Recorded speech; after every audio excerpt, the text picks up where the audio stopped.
How about now? There we go. You Now we would, can. you would never guess that I share my screen all day in Zoom and do my best to. All right, let me turn on my video. All right, see me now? All right. Unfortunately. I can see you. Hey. So it really is great to see everyone. And you know, I always think back to, you know, the first presentation I ever gave, you know, in information security was to the NEOISF, and it was back when it was on Rockside Road. If you remember that with the scary elevator. And yeah, I got stuck in that. yeah, I think we all have a story or two. But, you know, certainly just such a welcoming group. I've met a lot of people through it, you know, made a lot of friends, people that you get to see around town. I think we have such a strong community in Cleveland and Northeast Ohio, you know, with information security. So it's as I said, I don't want to sound corny, but it's just such an absolute pleasure to kind of be back together and, you know, seeing everybody. Also say that I've not been on a plane in over a year, which for me is pretty rough. Not rough, it's different. And I actually have two presentations that are going to be in person later in the year, one in a couple months in the Dakotas, and then in August, I'll be giving one in Florida at the one of the Disney resorts. But what's kind of funny is, because both those are to industry groups, and they were adamant, you know, they have been in the speaker contract. They asked me not to talk about the quarantine or COVID or any of that as a main topic, because I think we're all really, really sick of it. But, you know, for all of us, I think it really is, of course, still affecting our lives. So again, as I said, I apologize. I would have loved to have put together some, you know, fresh content, some brand new content for this. But given the realities, I did not have a huge chance, but I did kind of massage it a bit. And, you know, what I'd like to talk about a little bit is the challenges around the remote workforce. This is always a really tough audience, presentation wise, because I think we get a pretty broad range of experience. You know, some people that are, you know, right into the zeros and ones every day. And so if I were to talk about anything technical, I'm not going to be able to get to your level. You know, and other people that maybe are a little bit newer, or people that work on the program and GRC side like I do. And I oftentimes like to share you know, things from a program or a GRC perspective with some more technical of my friends, because it's not a perspective that they you know, necessarily hear all the time. So you know, hopefully we'll hit some of the right notes. Given that it's such a small group, you know, it absolutely should be a conversation. If I say something you don't agree with, or I make a bad point, I'll blame it on my my vaccine, and we'll kind of go from there. But as I said, I think I know everybody here. But if I don't, you know, I work at TrustedSec. I've been there about 8.5 years. Prior to that, I worked for a software company in a security and compliance role. And previous to that, I was at a different security consulting company.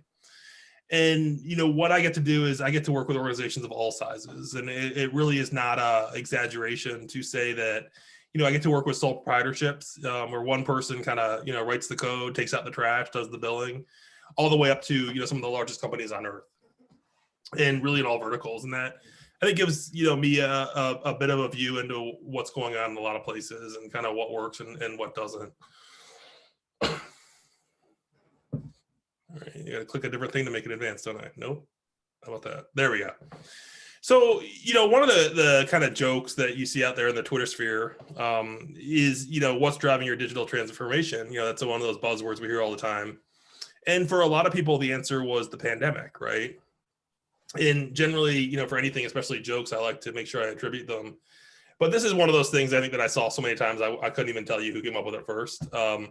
But it really is true, right? I mean, if you look at a lot of organizations, they're just suddenly, you know, kind of tossed into this, you know, unexpectedly.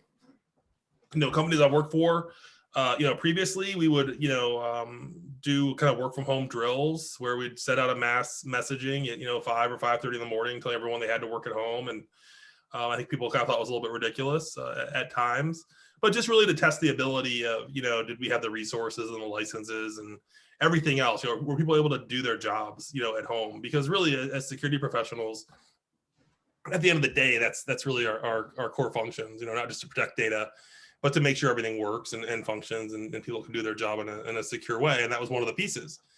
And even thinking back, you know, a decade or so ago, when you would do an assessment or an audit or look at a program, one of the things that was oftentimes on, you know, standards and frameworks was things around your pandemic response. You know, and people always use the flu, like a mass flu as an example.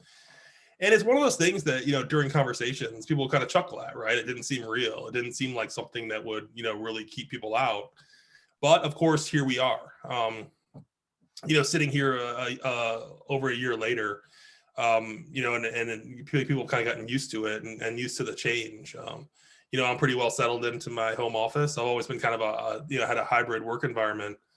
But, you know, going to the office a couple of times a week, or, you know, being on planes all the time, to, you know, sometimes some days not leaving my house except maybe to get the mail, is a big change. And it wasn't just a change, you know, from being an employee. It's also obviously a change to the way we do our jobs and the things we do. One of the things that was really impressive is just the amount of amazing things that happened. You know, I'm always very, I was going to be cognizant of the fact that, you know, no, our IT people out there, you know, rescuing people from burning buildings, no, or, you know, performing life-saving surgery, no. But, you know, we certainly do a lot of things on the IT side that enable a lot of other things to happen, you know, and finding out just how essential, you know, IT teams were. And the kinds of things that, you know, you saw happen. You know, there's a healthcare organization that I work with down south that, you know, over the course of a day or two, you know, they were able to take all this IT that they had. You know, they were used to obviously being indoors, and they had everything set up in these tents in the parking lot, right, to do registrations and have their systems out there. And, you know, even just in terms of cabling and stuff like that, I mean, boy, what a nightmare. But people got it done. I mean, people slept in hallways, they slept in their offices, you know, they pushed through. And it was really amazing, you know, what we saw.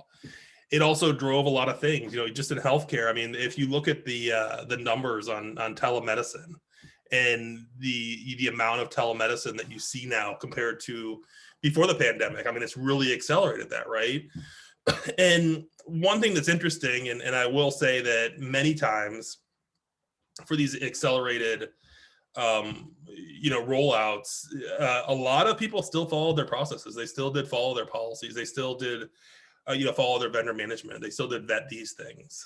And really, even at times when it had to be retroactive, they were still considered. Now, that's not to say there weren't a ton of policies violated, because there are a lot of other situations where stuff was just kind of thrown out the window, right?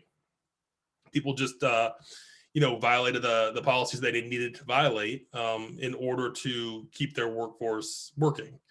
I always think back to when HIPAA was new. I've always read a lot of newspapers when I was younger. I don't know, it's kind of an odd hobby. But I remember with HIPAA, you know, the New York Times quoted a doctor who had said something like, you know, I'm here to save lives. I'm not here to, you know, keep data private. And I think there, you know, we saw some of that attitude, you know, not just in healthcare, but across the board. You know, we're here to keep things up and running.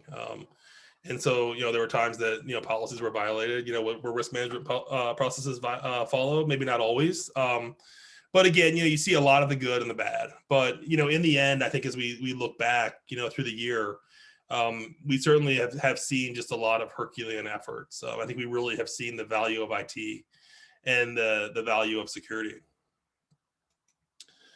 So if you've seen Dave, you know, speak, you know, one of the things that, you know, he oftentimes will talk about is, you know, the concept of the walls. And, you know, when we got our start, like, you know, 15 years ago or whatever it was. And, you know, the concept was that we had you have a walled garden, right? I mean, the goal of security was kind of keep things out, you know, firewalls or, you know, whatever you're using to keep people out. And that was what we looked at. You know, people used to talk about that kind of hard outside and the kind of soft, chewy inside. But, you know, over time, we've really seen those walls fall down. You know, everybody wants data everywhere all the time to use and make decisions or to share or to sell. You know, the number of companies you talk to that, you know, have a certain core business, but they're, you know, looking for ways to monetize their data, you know, things they can do, you know, to manipulate it and sell it and use it in other ways is huge. And, you know, even in the past few years, you know, the acceleration towards, you know, the cloud, you know, infrastructure as a service, software as a service, you know, hosting, all these different things, you know, was already accelerating. But boy, you know, just observationally from what I've seen in the past year, it's unbelievable, you know, how much it's changed even more. It's pretty common now that I'll talk to organizations, that have really no infrastructure, to speak of. Their office is basically a place with internet to access other stuff, right?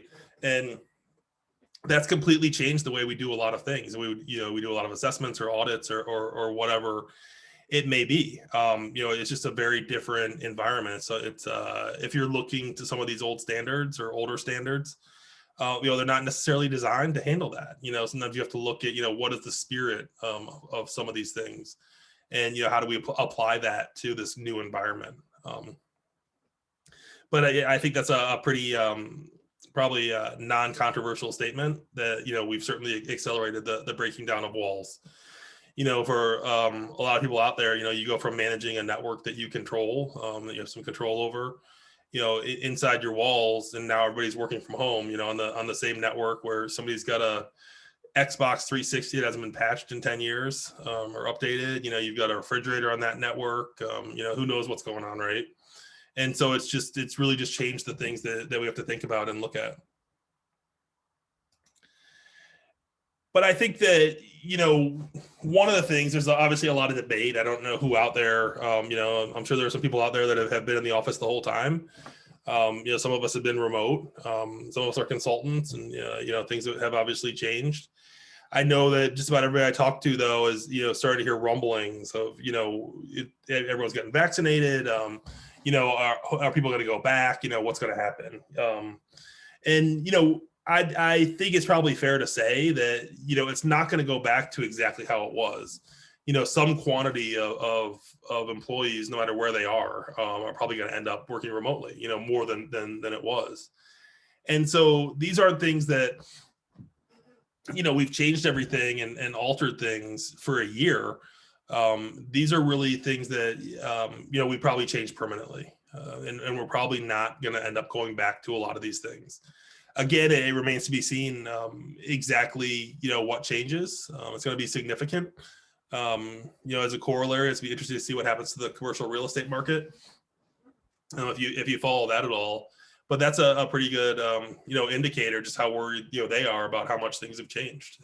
People are not going in like they used to, but that really changes our lives, right? As security professionals, because again, at the end of the day, we're employees, but we're also, audit and security professionals. So it's not just changing the way that we do our jobs, in the sense that we think of ourselves as employees. I know there are a few people on here that I've had lunch in your corporate cafeteria. And, so it's not just that. It's not just, now I'm making my own lunch every day and not, going down to the cafeteria. I mean, those things have changed. We're paying less for parking or whatever it may be. So how we are as employees, my dry cleaning bill has certainly changed. I saw someone online joking, they hate getting dressed because it's such a huge decision because you're gonna be wearing those same clothes for the next 5 days, right? You really got to make sure you're picking the right thing because it's just a lot different. But aside from what has changed for us as employees, there's also a ton that has changed for us as kind of audit or security professionals.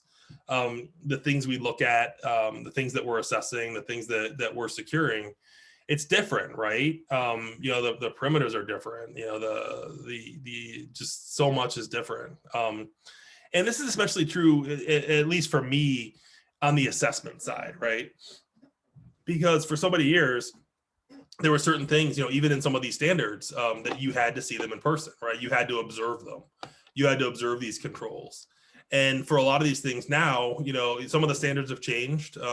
Again, if I wasn't a little bit off from my second vaccine, I would quote some of them, but I don't want to get it wrong because I know Justin wanted to record, so I don't want to get it wrong and put it out there. But there are a couple, standards that we work with that previously you really had to sign off that you had seen certain things, you had seen certain physical controls or had certain observations, and now you're able to do it remotely. You can have somebody walk around with a camera while you're watching and kind of show you where the cameras are or whatever it may be. And so the methodologies have certainly changed, and again, the things that we're auditing have changed. one thing is that if anybody here has followed the CMMC, this is one of those moments where I'd much rather be in person so I can see whether it's kind of worth talking about that, if anybody has been involved in that. But if you watch, the town halls and a lot of the communications that they're putting out, one of the things that's most interesting is that they're talking about remote workers and that their homes are absolutely going to be in scope. Now, of course, if you followed along with the CMMC, a lot has changed. It's very malleable, but that's what they're saying now. That if I work from home and I touch in scope data, then all of a sudden my sweet home office is in scope, and so an assessor would need to see that. So think about how that's going to change. It used to be kind of unusual that you'd go to someone's home, if you went for an audit. Some of the bigger old line companies, when someone was going to work remotely, they would go do a home office inspection. If you look at ISO 27001 or 27002 has some controls around remote workers that address home office. But really, are you going to go to someone's house and see if they have a lockable cabinet and they have a shredder, and are you going to make sure that I'm locking my keyboard when I get up, to go get some coffee or something, and even, as, people that are, married or live with someone else, I know, previously, my wife had worked with a larger company, and, I wouldn't necessarily want someone that works at that company listening to what I'm saying on the phone and vice versa. So how do you handle that, right? I mean, if you talk about clean desk policies, or you talk about, being careful about, what you say, out loud, while you're on the phone and who's around, and all of a sudden now it's your family or something like that. I could even see a situation where, I may be an assessor and work for a certain company, and your spouse might work for a company that you assess. And, what if you overhear conversations? There's just a lot of things that have really changed. But I think for us, it does come down to a lot of those controls. Not to get too much into consulting, because I know consulting, some of that has some intricacies and nuances. But, just for me, my favorite part of my job is that I meet so many great people. I get to form a lot of great relationships. I get to talk to people. I get to see stuff. It's pretty fun to, see all these different data centers, out and about. Some of them are fascinating. Some of them are a little bit boring. But, those are the kinds of things that I enjoyed. And, my job has certainly changed, the inability to do that. I have a client that I work with a ton that's in California, and 1 year I actually spent more weekday nights in California than I did in Ohio. And so do I miss the palm tree? Sure. Right. But I guess I'd rather be at home. But so again, these things are changing, right? And they're not gonna, go back to normal, or what we thought was normal. So in the sense of, when we talk about a remote workforce, and really, I would be glad to have anyone kind of, challenge me on this list here. But, the kind of the top 6 things that, we've really been looking at and pushing, obviously, and we'll talk about each one of these kind of as we go. But authentication and authorization, endpoint visibility and response, network architecture and segmentation, looking at your cloud services, education and awareness. I know that can be a kind of a third rail in a lot of InfoSec conversations. So I'm a big believer in it. And then, your third party risk, that's not going away. So, when we look at authentication and authorization, this is a pretty fascinating statistic. Now, I know it's from 2019, and maybe it's correct, maybe it's not, but let's just say this is wrong. And I don't mean it's wrong, like the data's wrong, but with anything, you can interpret things a different way and draw certain conclusions. But, if Microsoft is saying that, 99.9% of all account compromises that they see would have been prevented by multi-factor authentication, that's pretty powerful, right? I mean, what if it were 50%? That's still pretty powerful, right? Obviously with users, it can be a pain. I like to use the example, my son was locked out of his Minecraft account. I don't know if there's anybody else here that's had to try to get their kid back into their locked out Minecraft account, but, running around and trying to remember which email was registered, and then trying to find the device that he has that email on, and then, doing the multi-factor and going through all that stuff. It's a pain, right? I wish I could have just reset the password. And you kind of realize, what users feel like, when we make their day just a little bit more difficult. But obviously that's something that's extremely important. and even if it's not enterprise wide, I think this is something, a lot of people forget too, is, you can certainly take advantage of it, in certain things, right? In certain software and, the VPN and whatever else it is, just making sure that you're using that. It's one of those things that, oftentimes talking to clients, it's, I talk to a lot of people that, already know what I'm going to tell them, when I'm talking to the IT and security people, but the challenge is obviously getting your users to accept it, and something that's a bit more difficult.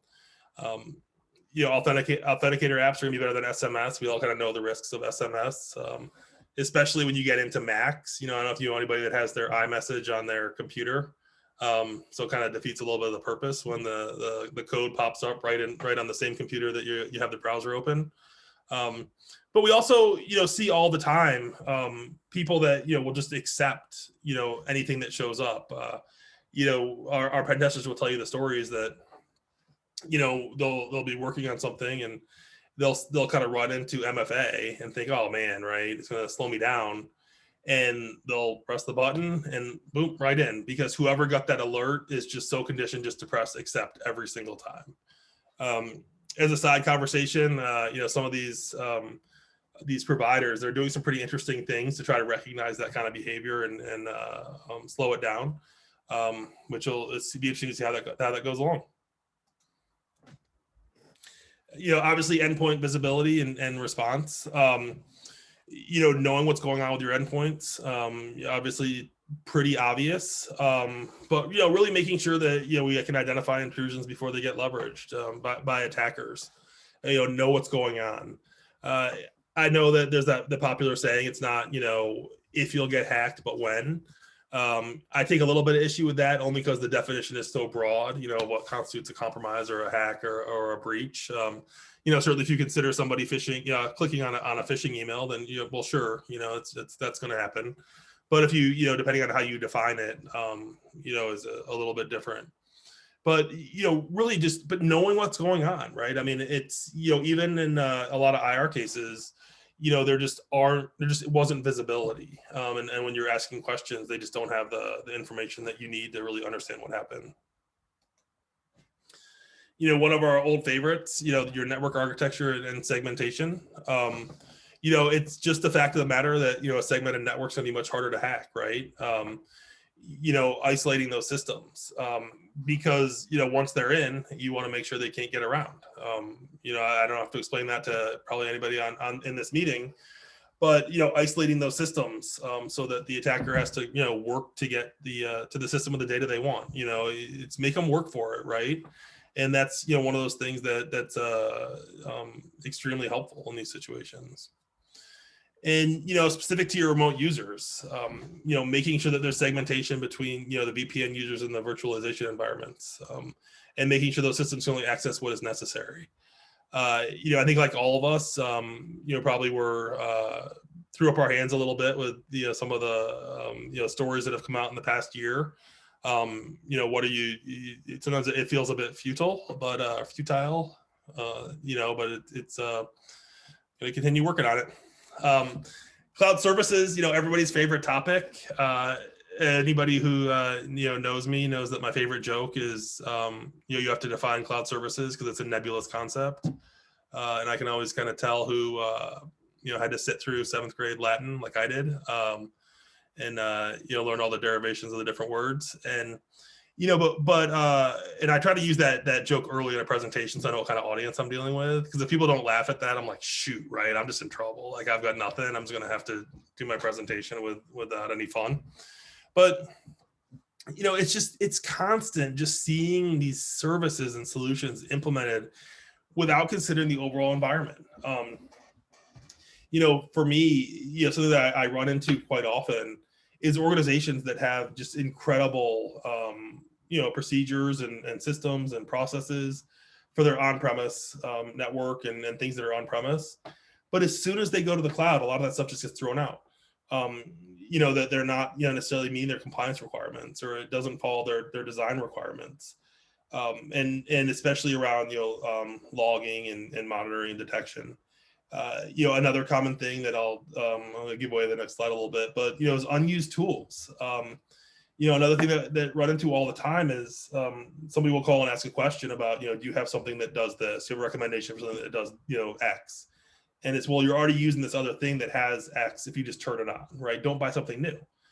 So you see a lot of these things just not being used, just not part of an overall strategy. And I think that, making sure that, we really do have a strategy and a program, a security program, and are able to, intentionally do things, and understand why we're doing them. I think a lot of security people, get kind of nailed because, their goal is to get to zero risk. And, that's great. I mean, but then you really can't do business, right? You have to get to acceptable risk and, the risk that makes sense. You talk to a lot of these startups and companies that, have done extremely well, and they'll tell you, we've chosen, innovation over, some of these other controls. And it's an intentional decision. And in my view, there's nothing wrong with that, right? If you choose to accept the risk and you understand the risk and you go ahead and do what you're going to do because there's a certain benefit to it, then that's really where we want to get to, right? It's about risk management in the end. But also just countless misconfigurations. If you kind of hang out in the IT space, as we all do, I mean, how many cloud consultants do you know? There's a whole industry of people that, can help you set up your cloud. They can help you with, configuring AWS or Azure or whatever it may be. I feel like, Azure versus Azure is one of those things that, it's like the big debate like GIF and GIF. But it's always interesting, the answer to how you pronounce any word as a consultant is however the client pronounces it. So that's my answer. But continuing to move towards, zero trust, because, we all have to have all the buzzwords that we can have. And I absolutely agree with Mr. Hammer there about that piece, right? So just mentioning that as long as you are communicating the risk to your customers, absolutely 100%. I agree with that wholeheartedly. Including your customers and your clients and your users in the risk decision. So for sure. What I was kind of speaking about it is, just the overall concept. Because again, depending on how long we want this presentation to go, I've got some information about things that I see about risk being accepted in the wrong places, right? How many times do you see IT people practicing law? How many times do you see, the IT person in charge of interpreting GDPR or HIPAA or PCI? Decisions that we probably shouldn't be making, right? We should be certainly looking at, how we are dealing with, the controls around it. If an attorney, wants to interpret GDPR and tell us what the requirements are, and we can work together to determine if our controls meet those requirements, fine, right? But, but me, I mean, I'm that's not what I do, right? I mean, if I don't do taxes either. If I do your taxes, probably I'll get audited, right? I'll get off my lawn.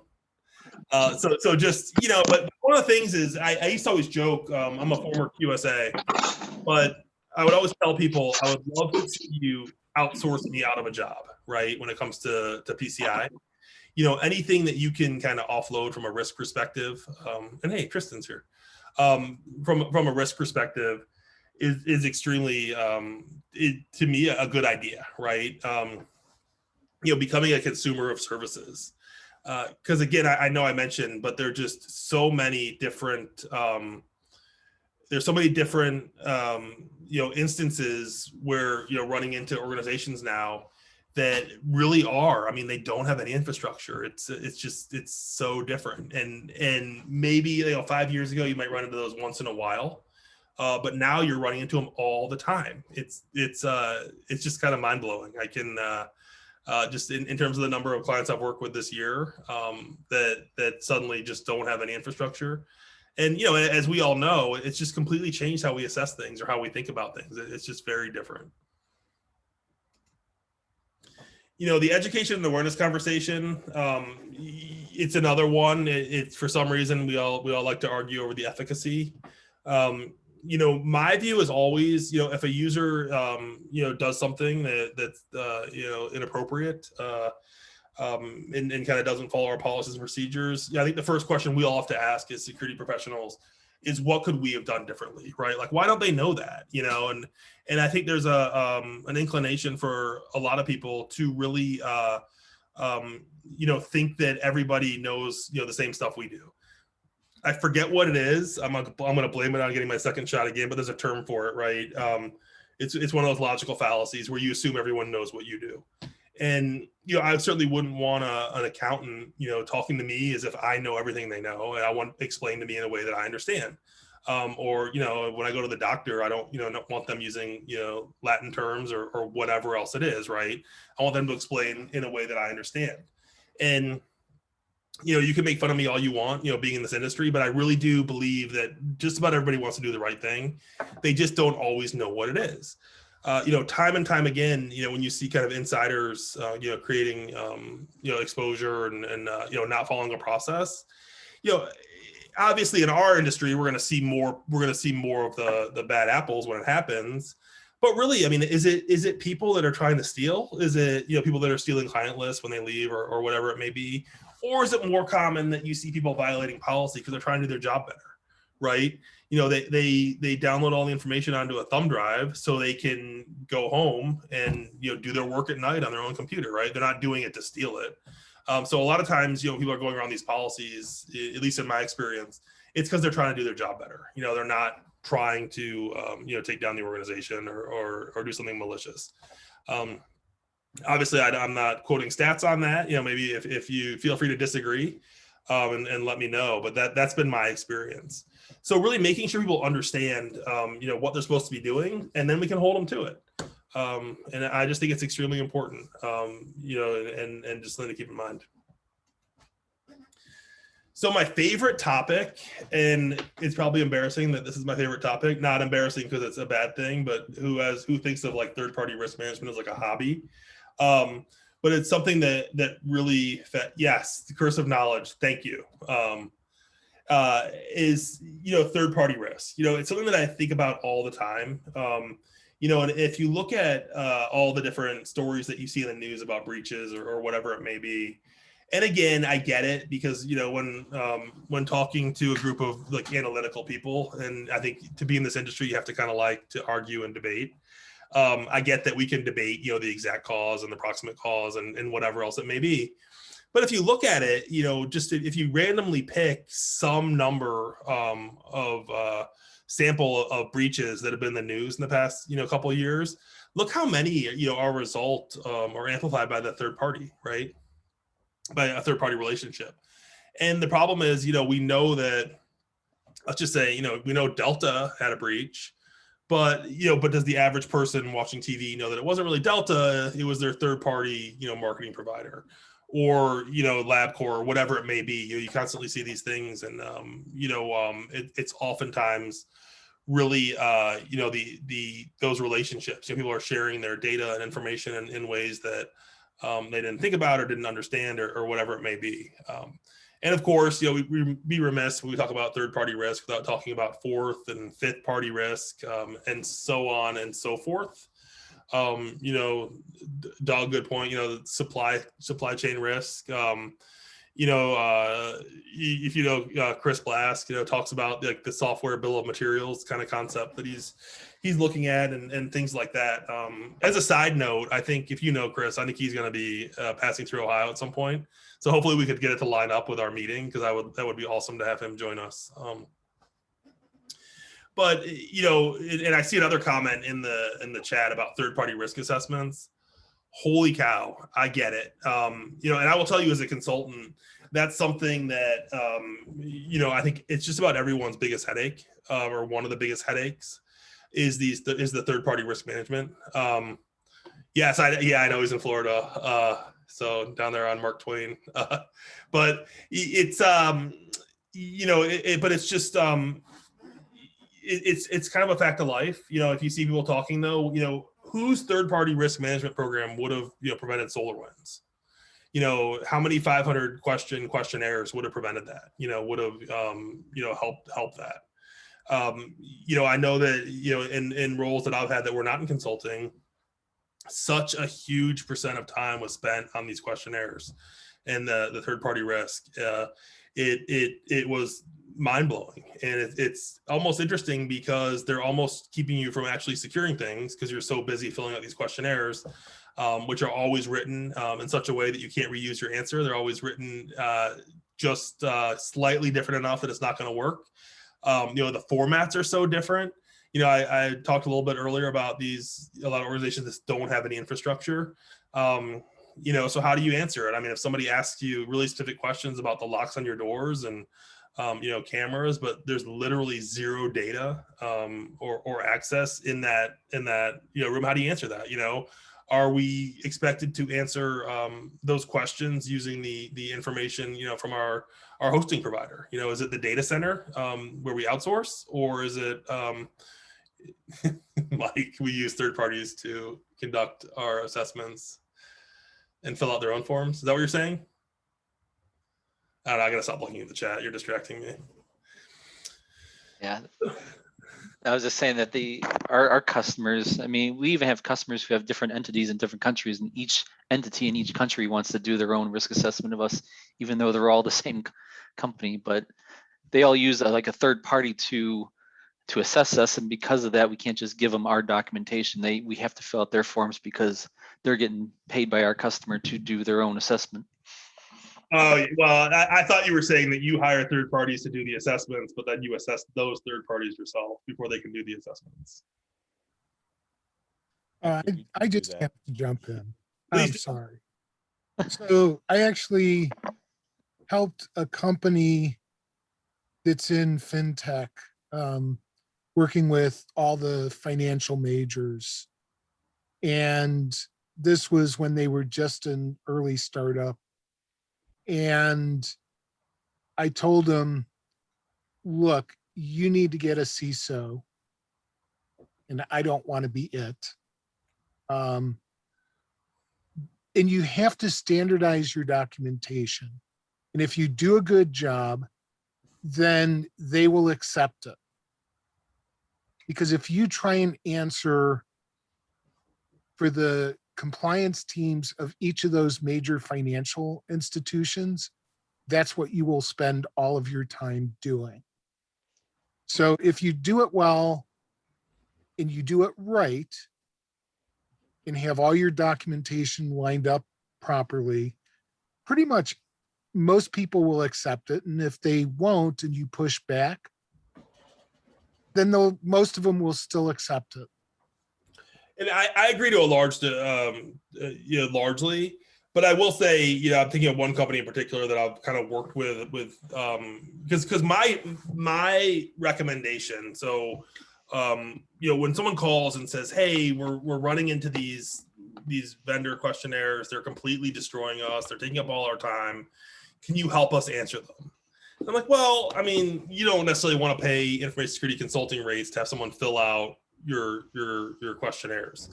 But the best option, really, like you said, is to develop a program that allows you to always say yes, right? Or answer affirmatively.